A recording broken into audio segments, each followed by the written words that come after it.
பெரியவர்களே நல்ல விளங்கிறீங்க. நான் போறேன், உதாரணம் சொல்றேன். எனக்கு நல்லா தெரியுது அவன் தான் முதலாளின்னு, அவன் தான் கடை முதலாளின்னு தெரியுதுங்க, ஓனர். போய் சொல்றேன், நாங்க இந்த மாதிரி வந்திருக்கோம், ஏதோ மதரசா இருக்குது, பள்ளி இருக்குன்றோம். அவன் சொல்றான், பாருங்க படுப்பாவி, முதலாளி கிட்ட கேட்காம எங்களுக்கு ஒன்றும் செய்யல தானே, எங்களை நம்பி பாரம் தந்துட்டு போய்த்தியாங்க, எங்களுக்கு நினைச்ச மாதிரி லாட்சில இருந்து கொடுக்கல இல்லையா. நான் பஸ்ட கேட்டு உங்களுக்கு சொல்றேன். சில கடையில போட்டிருக்கான், இந்த ரொக்கம் நாளை கடன், அது மாதிரி பேச்சுதான் இது. பஸ்ட கேட்டு சொல்லுவாராம், எப்ப கேட்பாரு எப்ப சொல்லுவாரு, அதுக்கெல்லாம் கியாமத்து வந்துடும். அவன் தானே முதலாளி.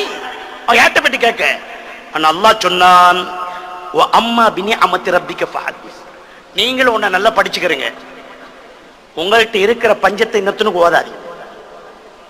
அம்மா பினி அமத்தி ரப்பிக்க ஃபஹதீஸ், அல்லாஹ் தந்த அருட்கொடைகளை எடுத்து சொல்லுங்கள். எப்படி சப்ஸ்கிரைப், எப்படி இருக்குது வியாபாரம் எப்படின்றக்குள்ள அல்ஹம்துலில்லாஹ்.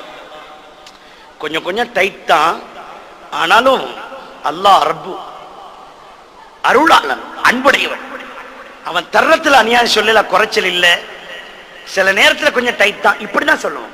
எடுத்தோன்னே பேசுவானா பிசினஸ் பேசுவானா, வேற பேச்சு பேச பிசினஸ் பேசுவானா. அப்ப என்ன புண்ணாக்கா திங்கிறீங்க?